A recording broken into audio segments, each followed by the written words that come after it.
We're ready. Raby Gueye, welcome to Power Presence Position. Hi, thank you for having me. I'm so excited to be here. So tell us, where in the world are you right now? Where are we catching you? Yeah, I am currently in Dakar, Senegal. Yeah. So today we know you as 2021 Forbes 30 Under 30. We know you as the founder of Teach for Senegal. We know you as a social entrepreneur and sort of wonderkind, somebody who's just accomplished an incredible amount at a young age. But I wanted to go back to young Raby. I wanted to really go back to the beginning as a little girl in Senegal. Tell us a little bit about your upbringing and how it shaped the leader you ultimately became. Yeah, wow. It's a question that it's always hard to answer, but I love these type of questions. So I was born in a rural town in Senegal called Mboyo, which is very north, bordering another country called Mauritania. I grew up so I'm the oldest girl, so I actually have about 7 other brothers. So I grew up with, predominantly male figures. And it was, to me, I considered where I grew up paradise. It wasn't what, a normal American would grow up to. I grew up with nothing but nature around me, no electricity, no form of like running water. We lived next to the river. So I just grew up with nature all around me, and my parents owned a lot of land and, animals, and just that's kind of my life up until I was 7 years old. My mother and I was my mom's first girl after like her having 7 boys. So that's a lot of boys. That's a lot of boys. She must have been celebrating. Yeah, not that we don't love boys, but she must have been celebrating.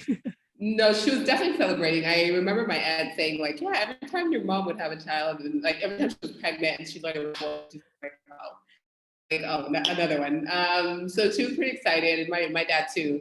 My dad and I are pretty close, but my father was an advocate. He was a local language instructor. So he did a lot of human rights, social justice things in our community. Was kind of seen as a leader, where my mother was kind of a typical housewife, but she was also very much like a hustler, a hard worker, because she was the oldest in her family as well. So I grew up with those 2 parents, and I, as a little kid, from what I've been told, was a very, very, very stubborn girl. I was very much fearless. I think it has to do with me growing up in a predominantly male household. But I got into a lot of fights. I was always like, if the guys can do it, I can do it too. I grew up in that area. I had in that area up until I was about 7 years old. And then my family relocated to Dakar, the capital of Senegal, where we lived for about a year or two, because we were transitioning to go to the US as refugees, because there was a border dispute near our town. And Dakar, I was wondering, because when I saw, when I hear about this childhood and just, there's so much that's so beautiful about it. I was like, why did you guys leave? So it was as refugee status, like that. Wow. Yeah. So, I mean, I was young, so I think my parents, I didn't really know what was going on. We moved a lot. And it somewhat has to do with our ethnic background, just being nomads. But also I think there was a lot of conflict going on the border. There was a period where my father was arrested for protesting, and my mom had to take on the role of, the breadwinner and taking care of her kids while, my father was incarcerated. And so, we ended up leaving Boyo and moved to Dakar, and that's a big city in Senegal. Like, that's where all the big buildings are, electricity, like it's like modern day, and that was a shock to me. Like in my own country, we have that. And, I still was that wild child.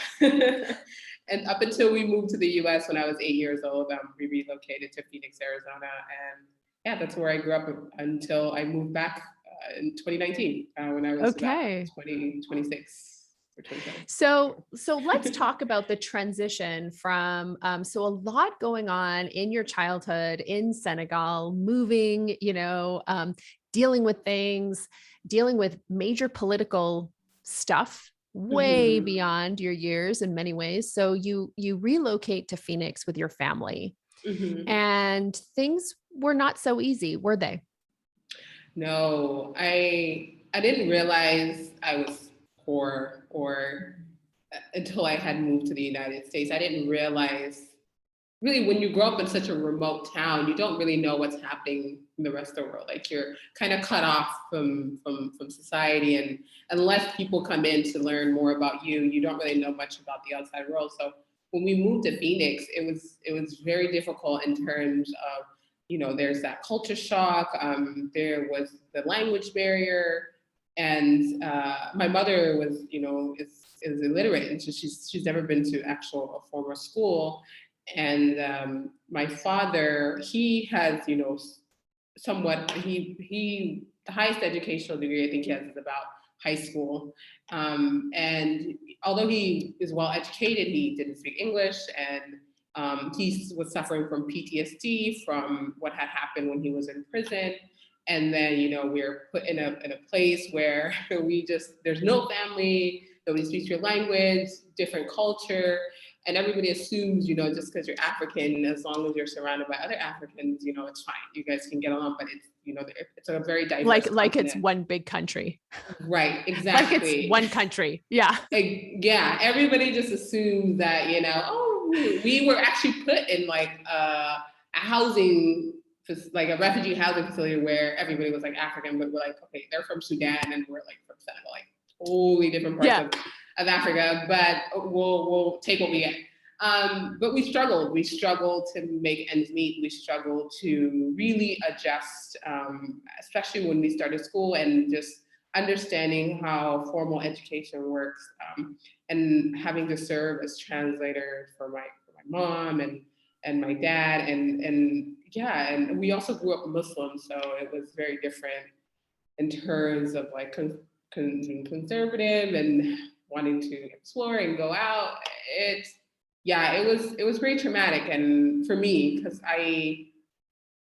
my siblings and I experienced a lot of prejudice, both from other minorities, but also just like the way that it just set up systematically, and people just assuming that stereotype of just being African and a refugee and a Muslim and Black. It was really something that we had never experienced from, because we came from a country where 99% of the people look like us. Yes. Yeah. Language, and so but shift. So you're 8 years old there. And my understanding, based on, and look, guys, when you check out Raby, you're going to see there's a lot of media coverage, like a lot of, stories about you and your experience because of what you went on to do. But one of the things that I read that really moved me was this idea that because of the language barriers at 8 years old, you actually became an advocate for your family. So you had this, sorry, Pavel, you're going to have to cut that out.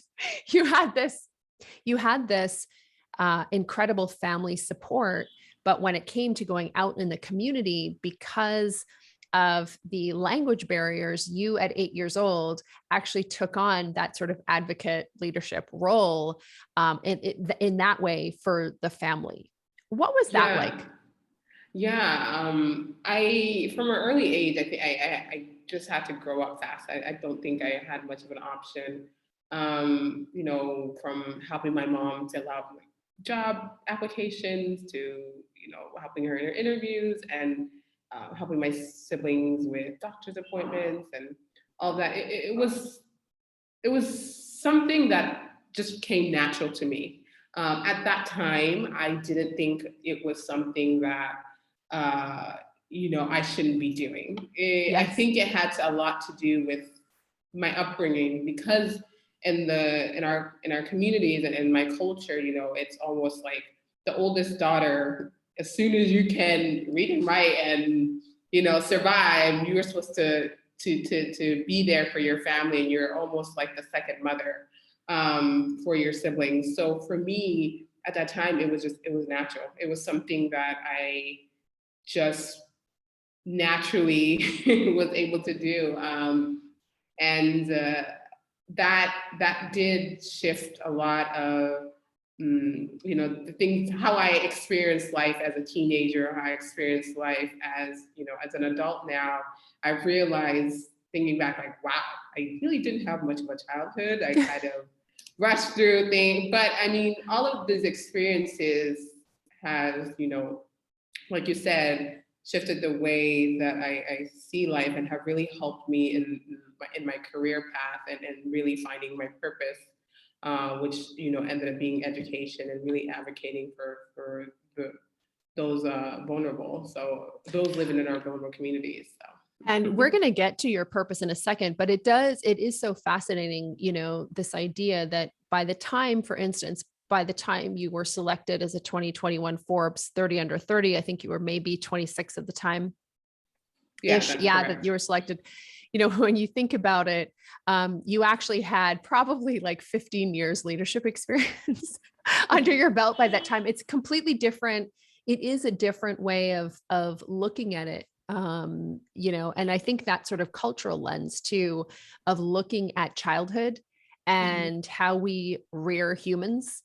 Very often we're looking at it through a very sort of North American specific lens. What you're saying is actually, culturally, it was a little different for me. Yeah, yeah. I get that question a lot of, because even in growing up, I was very much just a natural born leader. And I think it really was tied to how I was raised, in the idea of like collective leadership. Like, it's not about, oh, you're me. It's like, if my family is doing well and the people around me are thriving, then I will too. And so that was my mindset. I cannot just go on and just act like everything's okay when my mother is having a difficult time at work, or when my siblings haven't seen the doctor in a while.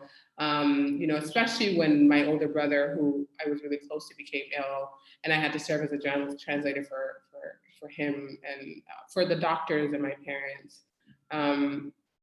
It's difficult to have to tell your parents, like, your son is sick, he's been sick for a while. If you would have known this illness, if you could have caught this illness earlier on, it might have prevented his death. It's something that no child should tell their parent, but at the same time, if I don't, who's going to do that? And so, yeah, it's just something that has built, has strengthened me as a leader, and has really made me, I see leadership in a different lens as well. Because although I was doing all of these things for my parents, they were still there for me as well. When I needed guidance, when I needed, support in these areas, they were there for me. Because they couldn't be there for me in other areas that required, some form of education, or some form of reading and writing in English. So they also were very supportive in a lot of ways. Yeah. And it's fascinating. I think you said it, this concept being raised in this experience of collaborative leadership, where the leader is supported, where people take leadership at different places at different times. Yeah, fascinating. And, when I read that about your brother who passed away, and hearing you talk about, the conversations that you had to have, I can only imagine how challenging, that must have been. And I think about how it must shape your leadership today, and some of the difficult conversations that you may have to have today as a CEO, as a founder, from time to time. Yeah. It's definitely shaped the way I approach my leadership. It's shaped my leadership style also the way I talk to people in general, especially my colleagues and our fellows.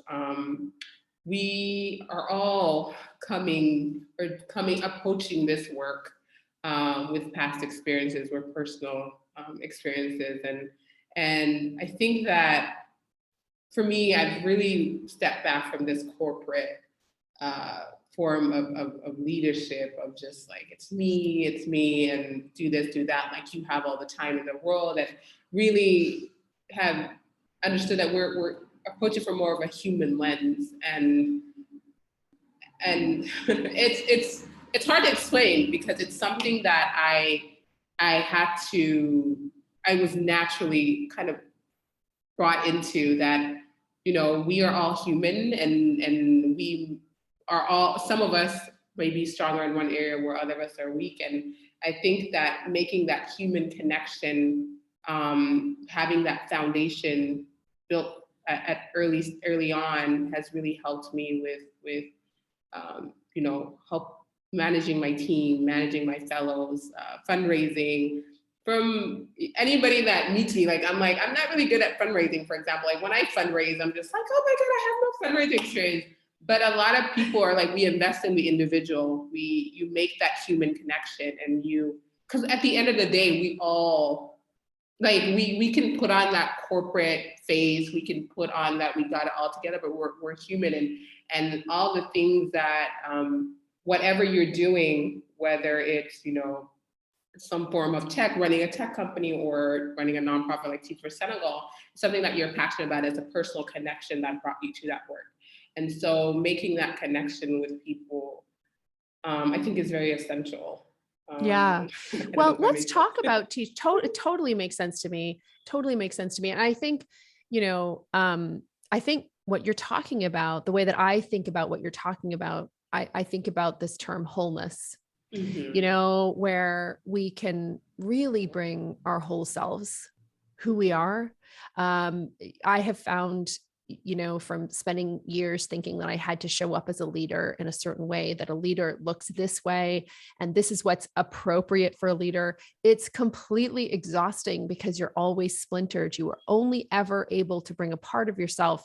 And then you wonder why you're overwhelmed. You wonder why you're feeling overworked, because you're only ever operating at half capacity, and that half capacity is exhausted. So I just, you know, I think what you're saying is so spot on. So let's talk about Teach for Senegal. So you're in Arizona, you graduate from high school, you go on to university. I believe you have your master's degree as well from the University of Arizona or Arizona State.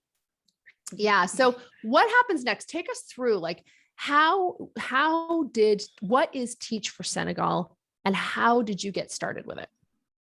Yeah, so I became the first female in my family to graduate from any form of high school in 2012. Let's go. Yay, first generation grad. Yes. I was, you know, very, very happy.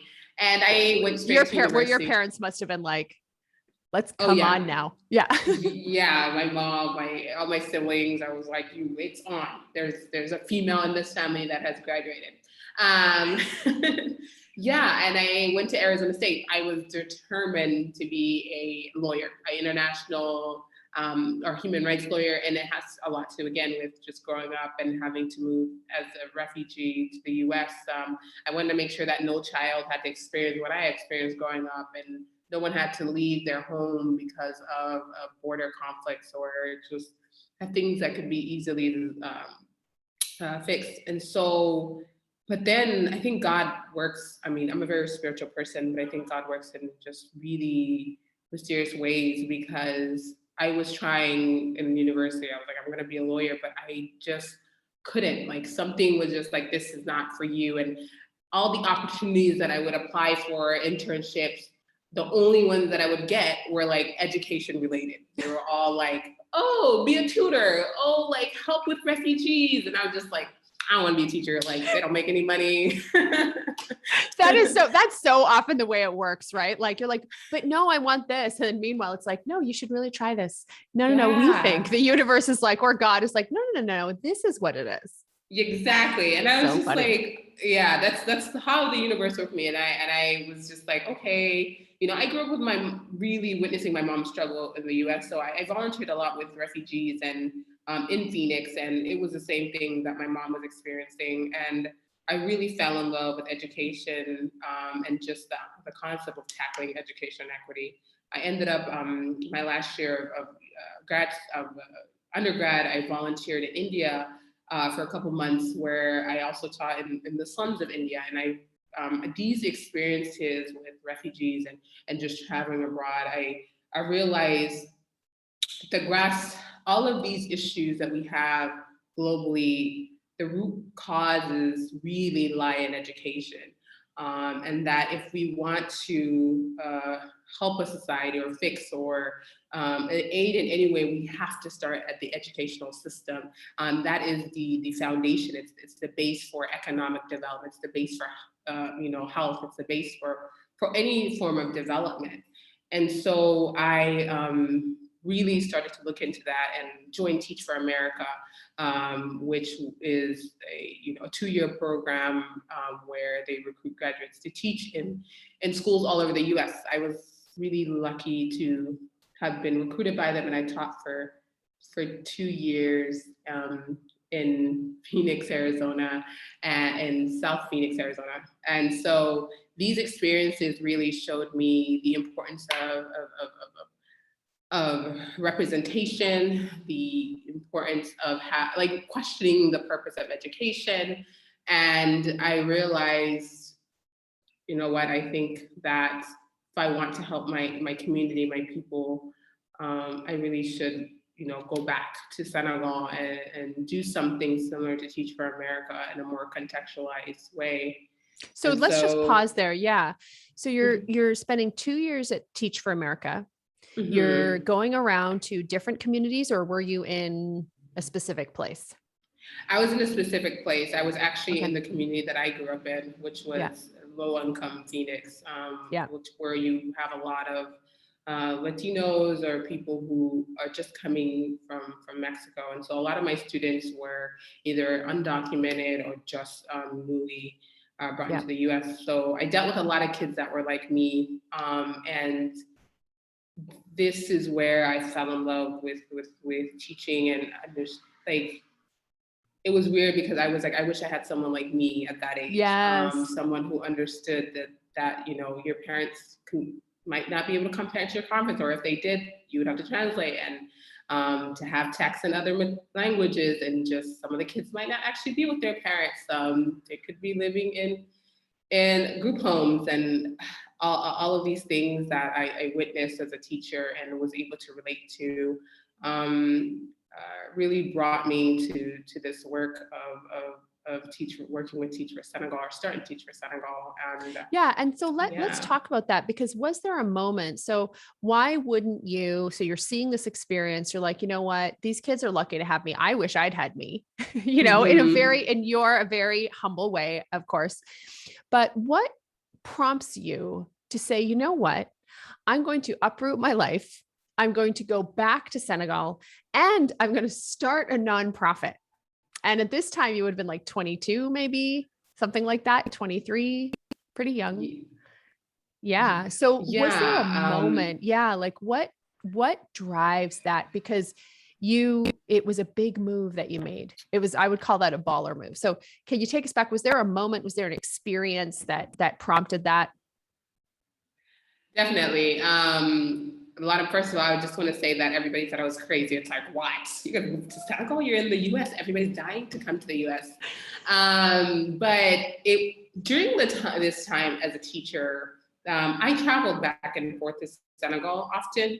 And when I would travel back, I would go back to my hometown in Boyo, and it really shocked me that things really didn't change. There's still no school. I had some cousins there who weren't going to school. My aunts, my uncles. It just was still the same. And I was wondering, the question of how could that be? You go to the US and everybody goes to school. It's like a luxury. Like some people don't even want to go because it's like, I don't want to. Like it's it's crazy how these two parallel universes can exist. Totally. Because even as you're saying that, I'm like, and intellectually, I know that happens. But when you're saying my cousins weren't going to school, and you're like, oh my gosh, that's a big deal. That would be a completely different life. Oh yeah. Yeah. I mean, and every time I go, I'm just like, just shook. And I think the experience of seeing these two parallel universes and seeing like what could be, really was one of those, I guess, obligation moments where I was just like, I have to do this for my community.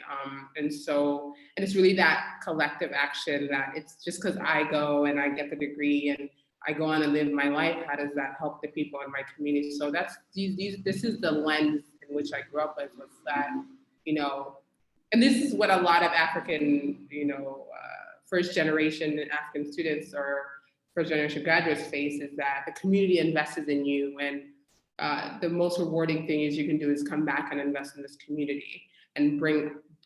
It's more of like we help you. I'm trying to not say it in French, but yeah, paying it forward. Paying it forward. It's like we're paying it forward, and so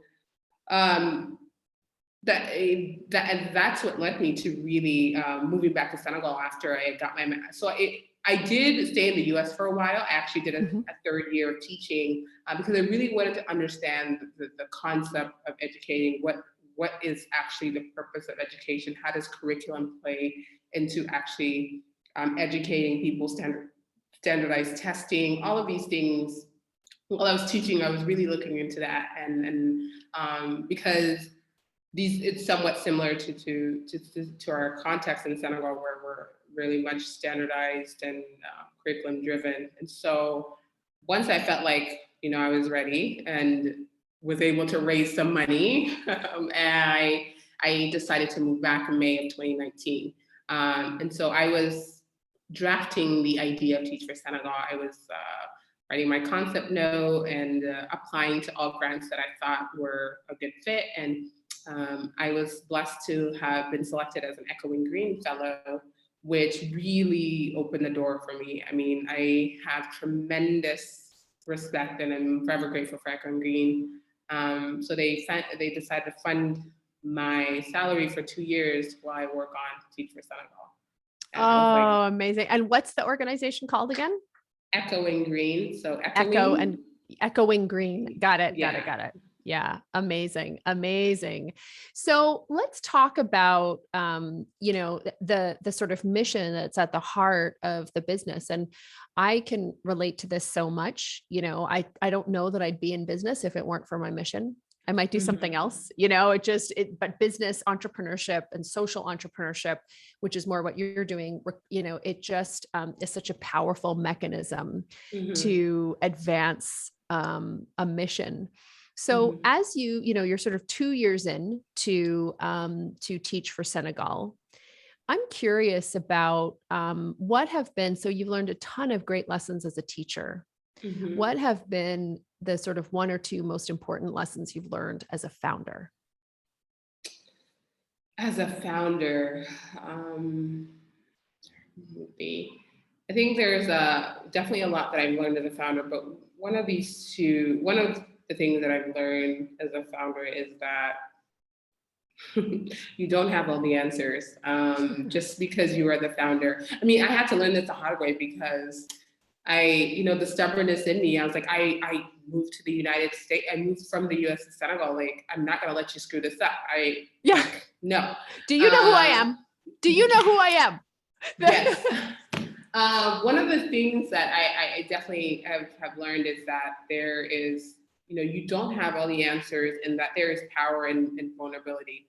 I have it's the times where I'm the most vulnerable and just like lost and confused that have, gave me the strength to continue on. I think sometimes as like CEOs and like founders, we just have to act like we know it alls and we have to always be put together and just always have the right answers. And for me, a lot of the partnerships that I built was just me being genuine and honest, like, this is what I'm passionate about. This is what I want to do for my community. Would you like to be a part of it? Well, do I have all the answers? No. But I will work my ass off to make sure that I have the right answers, and that whatever I do put in place is there to help rather than hinder the development of any community that we work in. And so I think that for me, that's been very helpful and powerful in a sense, that I was able to make genuine partnerships or meet connect with people on a different level rather than just like oh, she's just here to just like I guess they call it like volunteerism here in Senegal, where you're just like doing organization and it's just like doesn't really do anything, but it's more for your own ego. Or your resume. There's a lot of Yeah, that something too. that Yeah. you can add to your resume. And so that has vulnerability, is being vulnerable. It has, it's powerful. And a lot of Brene Brown books have helped with that. I know, I right? didn't, Because it's hard, I'm just thinking about that little tough, hard-nosed Raby, and how far she's come. Like the toughness is still there, but I can just imagine how, like for any of us who have that natural sort of edge to us, those first forays into being vulnerable are they're pretty yeah, hard. Yeah. it's tough because it's like, for me, it's always been like a weak, like a sign of weakness. I think for a lot of us, and especially, when you grow up in like a male dominated household, you're the oldest girl, it's like no crying, no emotions. And you just keep going. Even if you're struggling, you keep going and you don't show any weakness. And definitely when I became an entrepreneur, I learned that's not the case. And it really actually prevents your development. It's it's it is difficult. It's difficult to just even cry in front of your employees and just be like, I don't know how we're gonna make ends meet, but But we are. will. We Yes. will. Yes. Yeah. Yeah.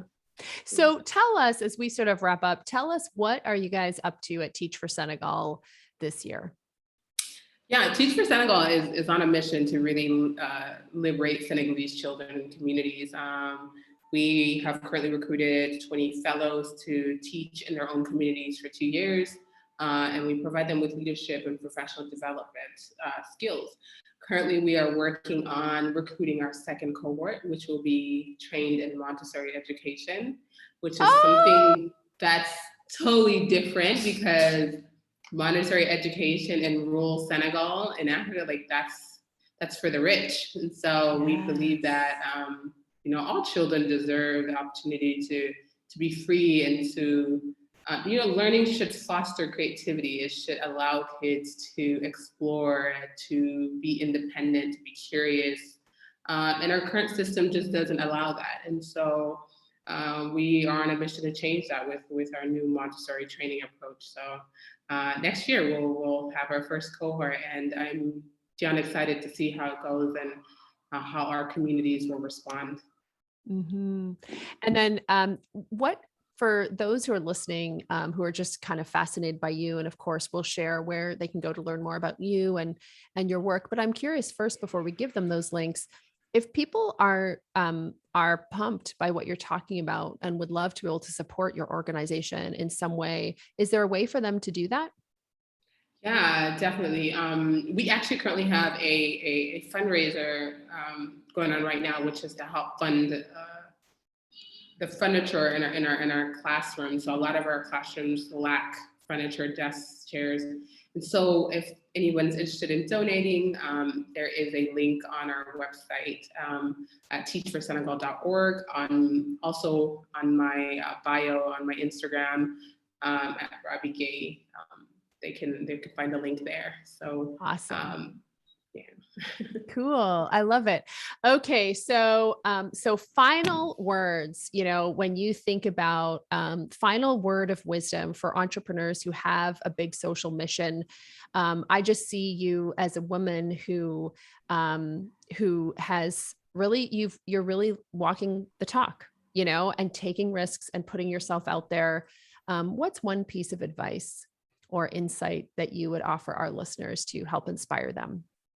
Yeah, I think that one of the things that I've learned is that we are all born with a purpose. It's you hear this often, but we're everything in this earth is in this universe is purposeful. And so us being here is purposeful. And so I think we all have that internal navigator that tells us, what our purpose is. And it can be in these little signs and things that happen to you. Just like when I would apply and I would only get education related Denied. positions. Exactly. Law Yeah. denied. Yeah. And I think that society has a way of like beating that out of us, telling us that there is only one way to be successful and that we have to follow this traditional route. I think listening to that internal navigator and just really sticking sticking with your purpose and your passion can take you far. It's not easy. It's not going to be easy. Nothing in life is easy, but do what you feel like you're put on this earth to do. And it's okay to reach out for help. It's okay if you don't know what the next steps for, because if you're walking in your purpose, you will see things just align in the most mysterious ways. And for me, that's been the case. I'm like, I never thought I would have this much money run through my hands. Girl from rural Senegal who's never took a pitching class in her life, or business class, but because I feel like I'm walking in my purpose, and I'm also open to learning and to also the unknown. Like, don't be fearful of the unknown. It will come, and you just have to be willing to stick through that journey. It's gonna be bumpy, but it'll be worth it. At the end. Raby Gueye, thank you so much for joining us on the show. For having me, I really appreciate it. All right.